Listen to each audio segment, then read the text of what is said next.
కాలం మారిపోయింది. ఇప్పుడు మన పిల్లలు అమెరికా చాక్లెట్లు తింటారు, కొరియన్ పాటలు వింటారు, అన్నంలో రీల్స్ కలుపుకుంటారు, అప్పుడప్పుడు ట్రోల్స్ నంచుకుంటారు. 6 నిమిషాల పాటలు 3 నిమిషాలు అయిపోయాయి. 6 కాలాలు ఉండాల్సిన ప్రేమలు 3 రోజులకి ముగిసిపోయినాయి.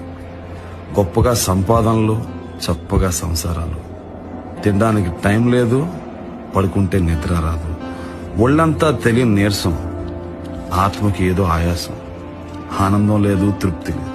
ఏ అనుభూతిని సరిగ్గా ఆస్వాదించింది లేదు. ఈ పరుగు పందెంలో ఎందుకు పరుగు పట్టాలో ఎవరు చెప్పరు. పాటలు కేవలం బీట్లైపోయాయి, తోటలు ముక్కలై ప్లాట్లైపోయాయి. తిండి బిజినెస్, బండి బిజినెస్, దేవుడి గుడి పాలిటిక్స్, అమ్మ ఒడి పాలిటిక్స్. సోషల్ గా అబాలిష్ చేసుకున్న కట్టు బానిసత్వాన్ని సోషల్ మీడియాతో మళ్లీ పట్టి తెచ్చుకున్నాం. వ్యూస్ కోసం కకృతిపడి చెప్పే అబద్ధాలు చూస్తూ సత్యానికి దూరంగా సంకుచితంగా బతికేస్తున్నాం.